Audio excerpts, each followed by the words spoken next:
Your account is negative, not by much. Maybe $11, maybe $38. The number doesn't matter because the system that responds to it doesn't scale with how small it is. It simply activates. The overdraft fee arrives the same day. $35. Some banks charge it per transaction, which means if 3 small charges process while you're negative, you owe $105 on top of a deficit you already couldn't cover. The math of this is almost elegant in how precisely it punishes the wrong person. If you had money, you wouldn't be overdrawn. Because you don't, you now have less of it.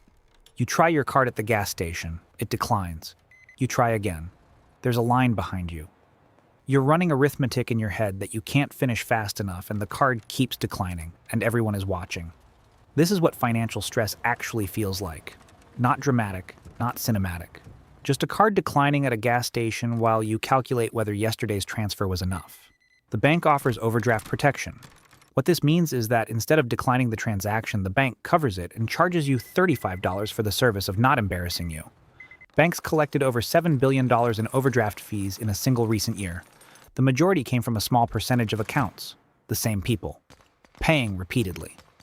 For the privilege of being poor in a system that charges for it. You are not a customer at this level. You are a cost the bank is trying to recover. You pull the account back from negative. You have $300 now, sometimes $500.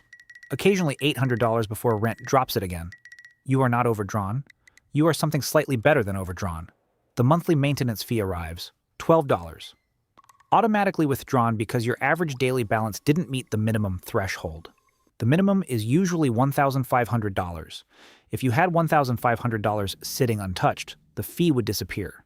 Because you don't, it stays. You are paying to hold your own money in an account that exists to hold your money. Your savings rate is 0.01% annually. The bank lends your deposits out at 7 to 24% depending on the product. The spread between what they pay you and what they earn from you is how banking works at every level. At this level, you are simply not large enough for them to compete for your business. You apply for a credit card. You might get approved for a secured card, which requires you to deposit your own money as collateral so the bank can lend it back to you at interest. This is legal. This is normal. This is how credit is built when you're starting from the bottom. The service here is not hostile. It is indifferent. The teller is polite. The app works fine. If you call with a problem, you wait on hold and eventually speak to someone reading from a script. There is no relationship here. There is a transaction. You are a number, a small number. And the bank's interest in small numbers is entirely automated. Something changes, not dramatically. Your direct deposit is now $3,400 a month and it hits every 2 weeks without fail. The bank notices, not with a phone call, not with acknowledgement. It notices algorithmically. The pattern of your account shifts from irregular and low to consistent and moderate. The system responds by reclassifying you. The credit card offers start arriving, not the secured card. Actual cards with actual limits. The rates are still high, 22 to 26% because your credit history is short and the bank is still pricing risk. But the door is open. The monthly fees disappear. Your direct deposit qualifies you for a waiver. This is a small thing that feels larger than it is because you paid those fees long enough that their absence registers. You apply for a small personal loan. It's approved in 48 hours at 11%. Not great, but functional. You needed something, you applied, you were approved. For the first time, the bank worked the way banks are supposed to work in the stories people tell about banks. You are a customer now. Recognized, serviceable. The bank wants to keep you because you generate revenue through your card usage, your loan interest, your growing balance they lend out at a spread. You matter the way a customer matters to a business. Which is to say, you matter as long as you're spending and you'd be replaced without ceremony if you left. You have been consistent, not lucky. Consistent. The savings account holds $22,000. The investment account has another $18,000. The credit card gets paid monthly, so the interest rate is irrelevant. You have built, through ordinary discipline over several ordinary years, a financial profile that looks meaningfully different to a bank's risk models. The credit limit increases start happening without you asking. You log in and the limit has moved from $4,000 to $9,500. Then to $14,000. The bank is extending more rope because your history shows you don't need it. Loan rates get better. The car this time costs you 6.8% instead of 11%. Not because they like you more as a person, because your credit score and asset profile shifted the risk calculation in your favor. The price of money is lower now. Lower prices mean more capital stays in your hands. More capital builds faster than less capital does. The system begins tilting slowly and quietly in your favor at the level of basis points and approval rates. If you walked into a branch and said you were considering leaving, someone would make an offer to retain you. That is a different experience from the automated indifference of 6 months ago. It is not intimacy, but it is the beginning of leverage. Your combined assets are north of $200,000. You are not wealthy by the standards of what comes next, but you are in the top tier of what most retail banks see daily. The treatment reflects that. The phone line is different now. There is a priority queue. Hold times are shorter. The person who answers has more authority to waive fees, make exceptions, approve things without escalating.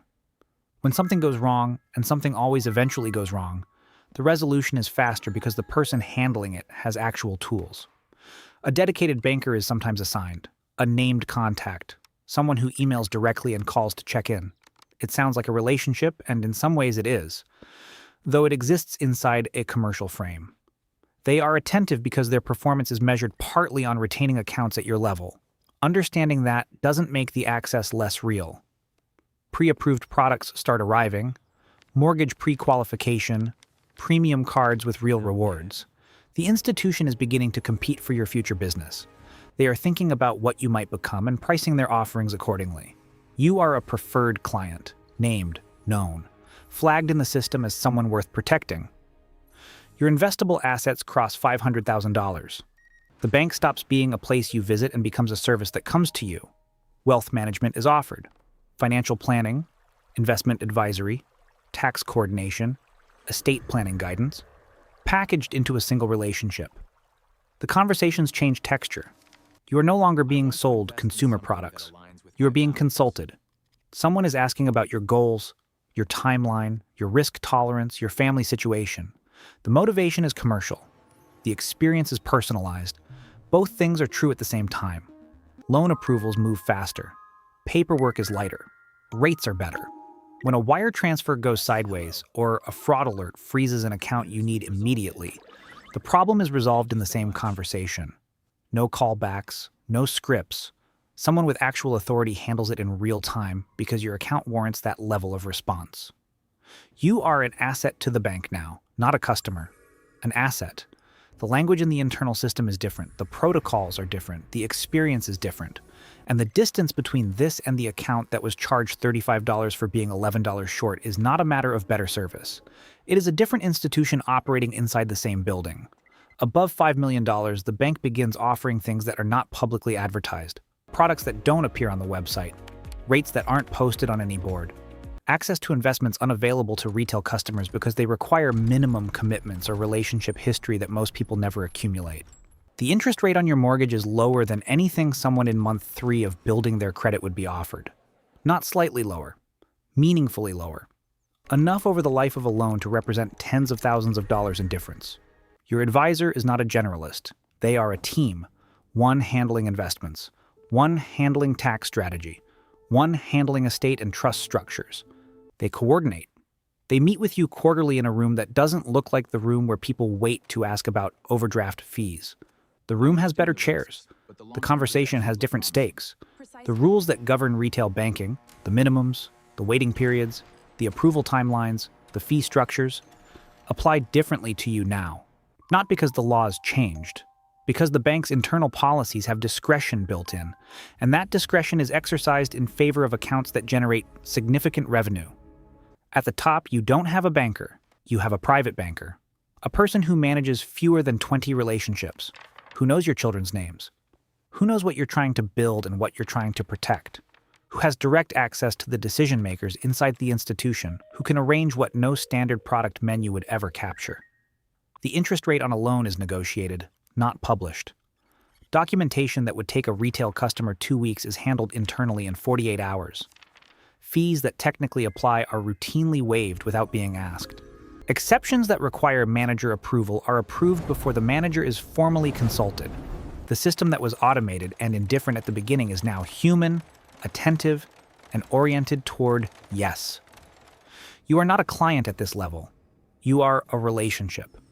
Losing you would matter to people whose careers depend on not losing you. That is a different kind of power than anything else in this conversation. And the person who got charged $35 for being $11 short is still out there, using the same bank, in the same building, getting a completely different institution,